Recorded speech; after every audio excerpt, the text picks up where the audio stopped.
English Writing Skills, Punctuation Marks, Lesson 2.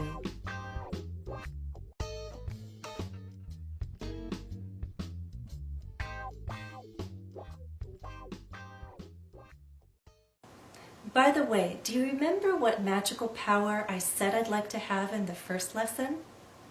I'll give you a hint. You might say, "Oh yes, I remember, Jennifer." I said I'd like for a wonderful meal to appear when I snapped my fingers. Okay, look at the statement. Hopefully you see at least one mistake here. Remember what I said about commas in introductory words and phrases? That's kind of what we have going on here. When we give a response to a yes-no question, we use a comma to separate yes or no from the main part of the answer. Also, when we give the name of the person that we're addressing, we separate the name with a comma. Here, the name is at the end, so I use a comma before. If I had the word or the name Jennifer within the statement, I'd separate it with commas. Yes, Jennifer. I remember. Okay, so we use commas to separate the names of people that we are addressing. Also, let's talk about capital letters. Why do we need a capital I? Because that's a pronoun. The first person pronoun, the singular pronoun I, is always capitalized. Also, with names of people, places, and things, we capitalize them. They're proper nouns. Jennifer needs a capital J. Okay, so we need a comma, comma, capital letter, capital letter. Let me clarify how we use commas in an address when we're writing. The name of the person could appear in different positions. It could be in a final position, an initial position, or a middle position. Regardless of where it appears, we set off that name with commas. Look at the last example. We set off ladies and gentlemen. So this rule is not just for proper names. It could be, for example, a group of people, ladies and gentlemen, boys and girls. Practice. Exercise 3. Punctuate the sentences. 1.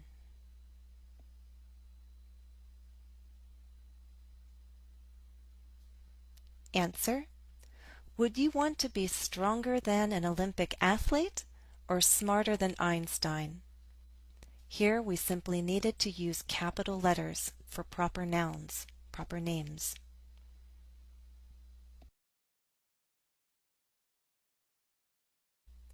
2.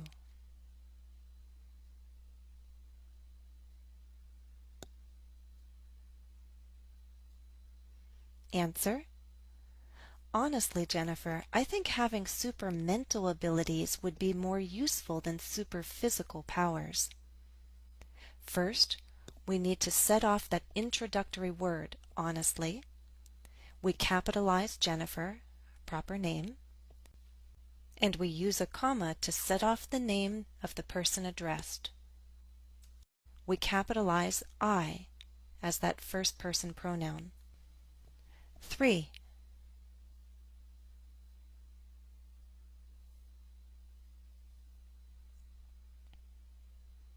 Answer. In my opinion, being able to type incredibly fast would be really convenient. Don't you agree? Yes, I do. First, we have an introductory phrase, in my opinion. We set it off with a comma. Then, that question really should stand alone.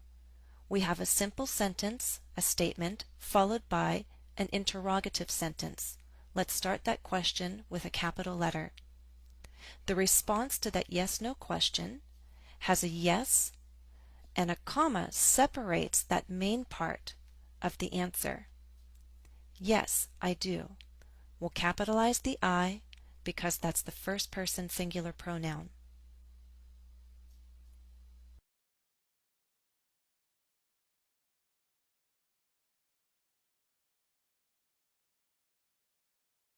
We're almost at the end of this lesson.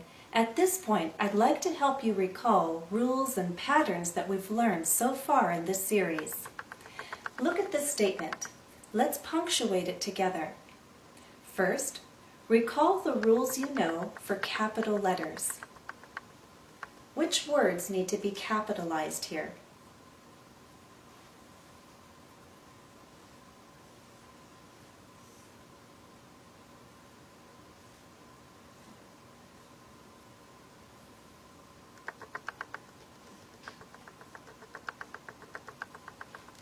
Now let's remember what we know about contractions. What punctuation mark do we need to form a contraction? An apostrophe. Do you see contractions here?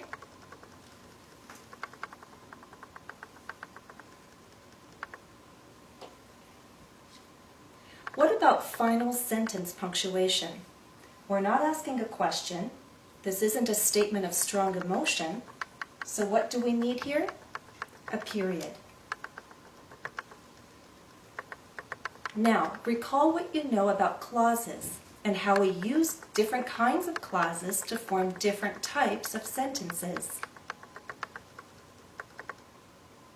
I think we need a comma here.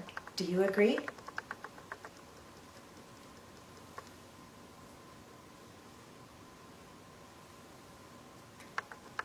Let's read the statement now.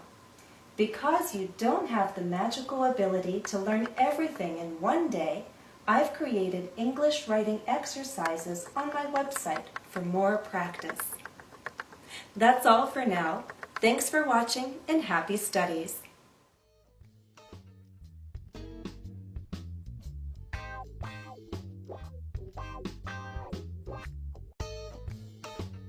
Please visit my website today at www.englishwithjennifer.com. You'll find study tips, interactive exercises, including more practice to develop your writing skills, vocabulary videos, and more.